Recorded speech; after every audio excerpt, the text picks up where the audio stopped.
choose to not be first. Do we do enough? Well, I never shut up about it. It must have been about 16, 17. We nicked their guilt rings. Right, the bouncer's guilt ring. This is no good for me.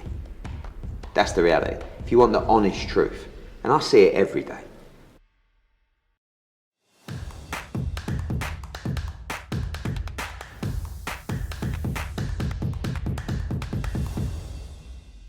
Umar, IFL TV. I'm joined by small hall promoter Frank Warren. Hello mate, how'd you get in this hall tonight? We're jammed out in this small hall.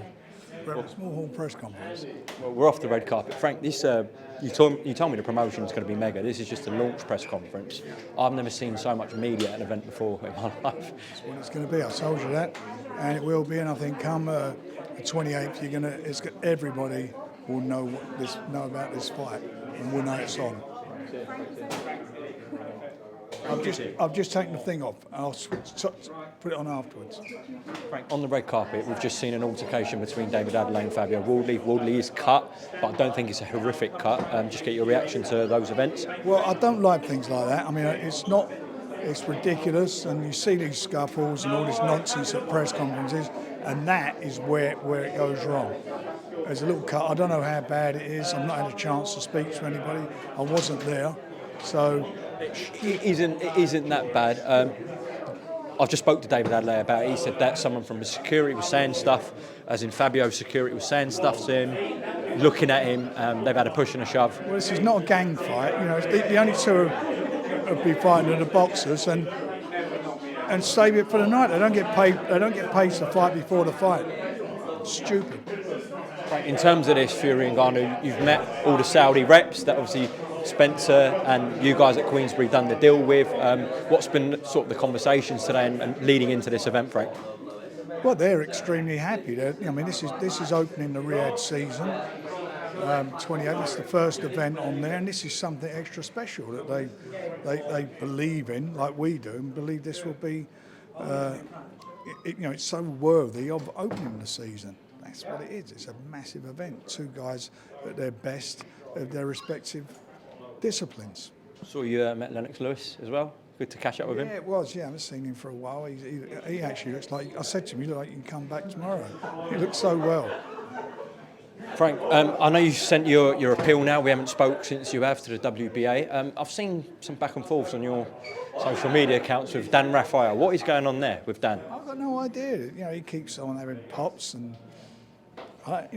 Every time I see him, he wants to be your friend, but he's like typical one of them snides who then says what he says. I don't get him. I don't understand. But look, he's got an issue with the appeal, clearly. Why? That's a process. That's a process. That's what appeals are there for.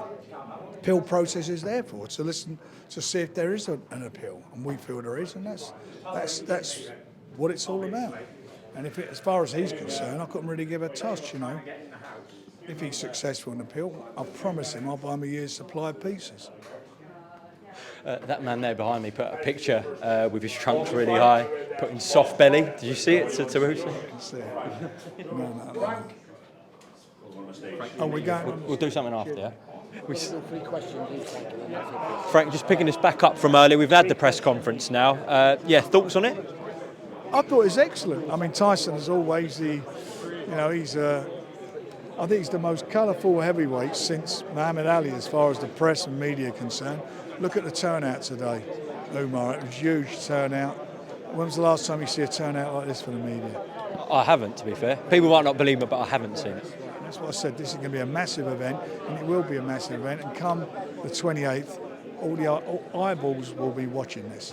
Lots of eyeballs. Got to ask you, I saw a picture yesterday of the guy you're dealing with, Turkey, from Saudi, with Alexander Usyk.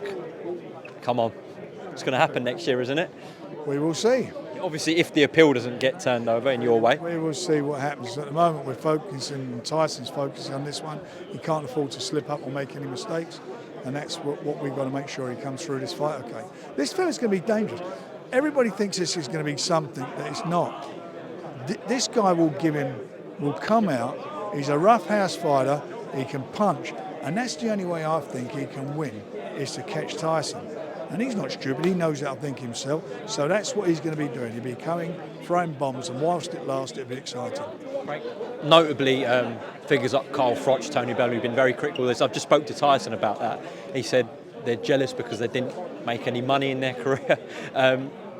Carl Froch has invited you on his channel to have a discussion about this fight with Ngannou. Do you want to go? Yeah, it's all right. I want to ask him why is it he wants to fight Jake Paul, a kid who's had 6 or 9 fights.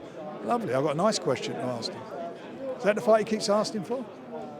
Yeah, but he was retired then, to be fair, Frank. Carl? He's retired, but he wants to fight a guy who's had 9 fights. Last one. No amateur experience. Last one.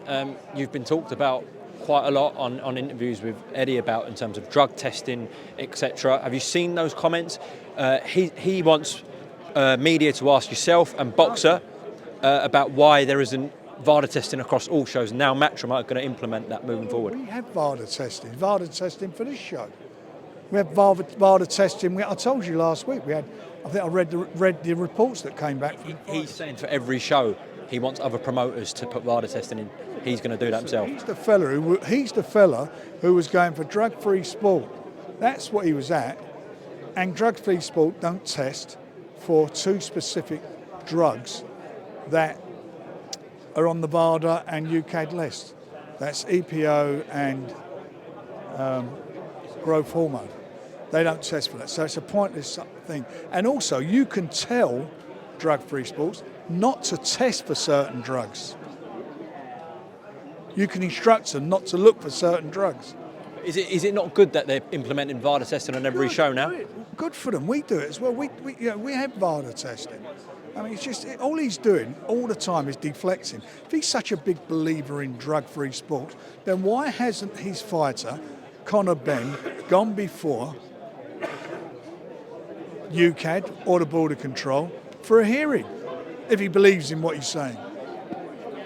Why does he keep talking about, I'm going to make this fight against Schubert, I'm going to do this, when he's not had a hearing for that second test? Has there been a hearing with anyone for the second test when he was found positive, and was the B sample tested? The answer to that is no, there's not been any hearings for it.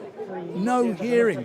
No one has listened to what or heard why he has that in his body. And he keeps talking about drug-free sport. He's promoting, saying you get found positive and forget about it. Don't have a hearing. Isn't he? Isn't he or not? Why? Go and get the fighters that you found tested positive. Go and have a hearing and let me explain why it's in their system. Thank you, Frank. You got lucky, by the way, on the weekend with United. Yeah, we did, didn't we? That'd be first.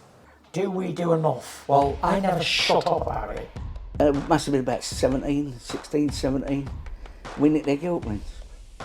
Right, the bouncer's guilt ring. This is no good for me. That's the reality. If you want the honest truth, and I see it every day,